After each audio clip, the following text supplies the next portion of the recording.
질염은 왜 생겨요?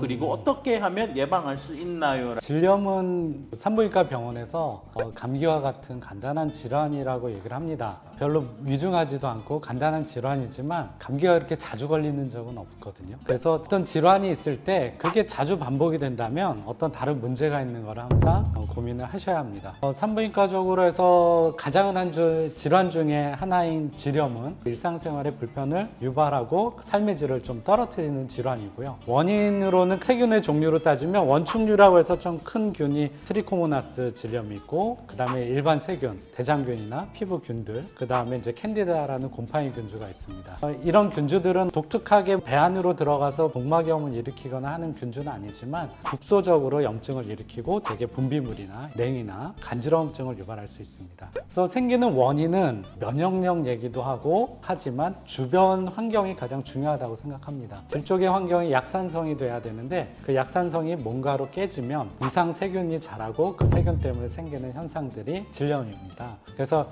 너무 심한 경우는 자체적으로 해결이 안 되니까 소독을 받고 치료를 받으시고 주변 환경 항상 건조하게 유지하고 질세정제 너무 많이 사용하지 않고 타이트한 옷 입지 않고 이런 것들 일반적인 것들을 주의하면 대부분에서는 치료가 됩니다. 해부학적으로는 질 쪽이랑 자궁경부, 외음부 이쪽이 다 같은 부분이고 그 앞쪽으로 요도 쪽이 있기 때문에 질염이 해결이 되려면 건조한 게 중요하다. 그래서 건조하지 않으면 절대로 완치가 될 수 없다. 그래서 결론은 뭐냐? 항상 건조하게 유지하는 게 중요하지 청결을 하고자 한다고 습하게 유지하면 계속 반복될 수밖에 없다. 그래서 원인은 일반 균주가 가장 흔하고 그렇지 않은 균주 있지만 항상 이제 치료하고 그 다음에도 재발이 된다면 그거는 환경적인 문제고 항상 건조하게 유지하는 생활 습관이 가장 중요하다라고 봅니다.